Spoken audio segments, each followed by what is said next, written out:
13 जनवरी 2026 UGC के द्वारा एक नियम लागू किया जाता है और नियम लागू करने के तुरंत बाद छात्र सड़कों पर प्रदर्शन करते हैं। कहा जाता है किसी भी देश के विकास में छात्र उस नींव के समान है जिसके ऊपर देश का विकास रूपी इमारत खड़ा किया जाता है। लेकिन जरा कल्पना कीजिए कि अगर उस नींव में ही दरार आ जाए तो विकास किस हद तक होगा। ये जो नया नियम यूजीसी के द्वारा लाया गया है, ये नियम छात्रों के हितों के लिए लाया गया था, लेकिन इस नियम के कारण इसका परिणाम ऐसा होता है कि छात्र आपस में ही एक दूसरे के विरोधी हो जाते हैं। छात्र दो गुटों में विभाजित होते हैं। एक तरफ स्वर्ण समाज कहे जाने वाले गुट हैं तो दूसरी तरफ ओबीसी एससी एसटी गुट। जिंदाबाद जिंदाबाद जिंदाबाद जिंदाबाद जिंदाबाद जिंदाबाद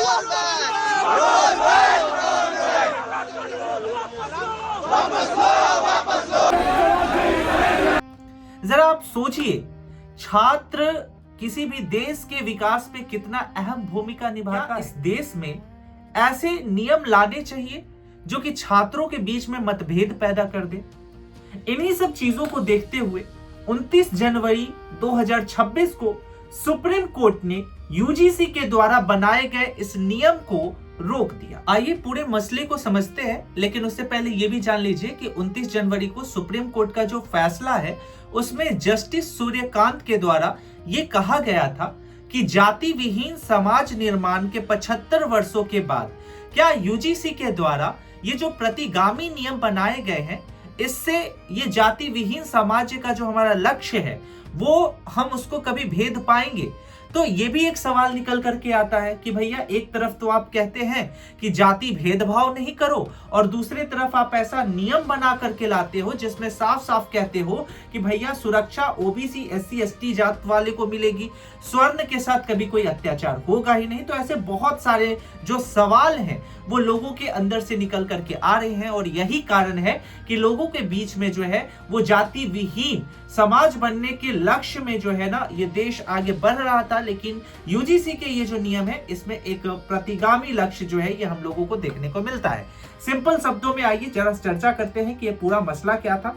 तो स्क्रीन पे आपको यहाँ पे देखना पड़ेगा। सबसे पहले यहाँ देखिए, भारत के सर्वोच्च न्यायालय ने 29 जनवरी को यानी कि गुरुवार को साफ साफ कह दिया था कि अभी ये जो नियम है ये स्थगित रहेगी, क्योंकि ये नियम साफ साफ जो है ये भेदभाव को जो है उजागर करता है। एक तरफ जहां आप ओबीसी एससी एसटी को सुरक्षा दे रहे हैं, वही जनरल के बच्चों को आप सुरक्षा, क्या जनरल के बच्चों के साथ यहां भेदभाव नहीं हो सकता? तो इस तरीके के जो तर्क हैं यूजीसी के द्वारा प्रॉपर क्लियर करने के बाद ही सुप्रीम कोर्ट इससे स्टे हटाने का उम्मीद रखता है।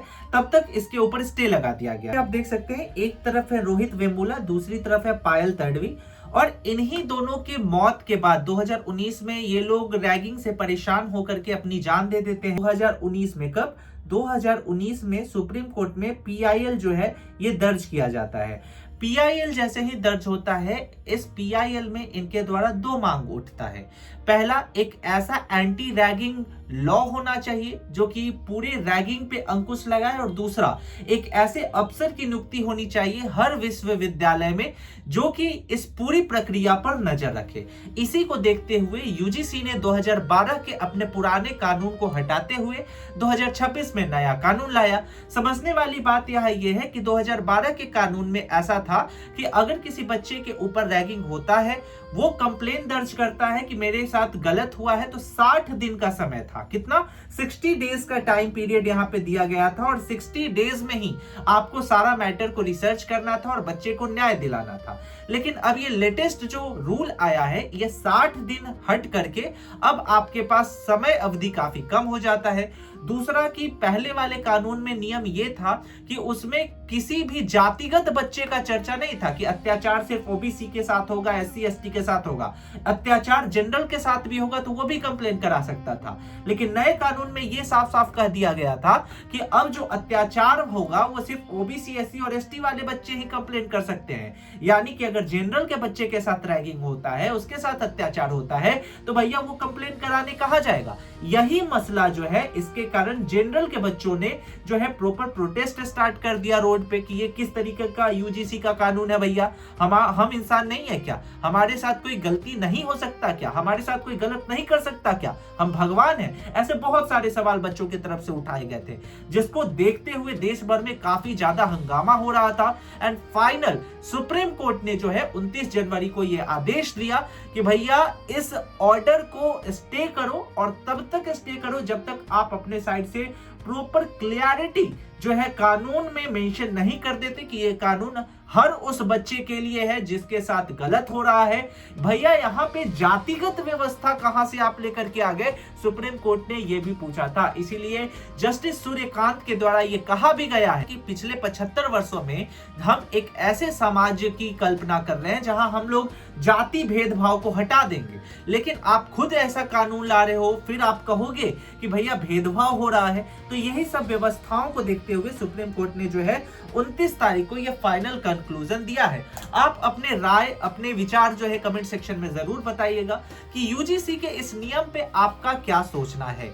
यहाँ पे सबसे मेन बात यह है कि छात्र किसी भी देश के नींव है, जैसा कि मैंने शुरुआत में ही बोला था।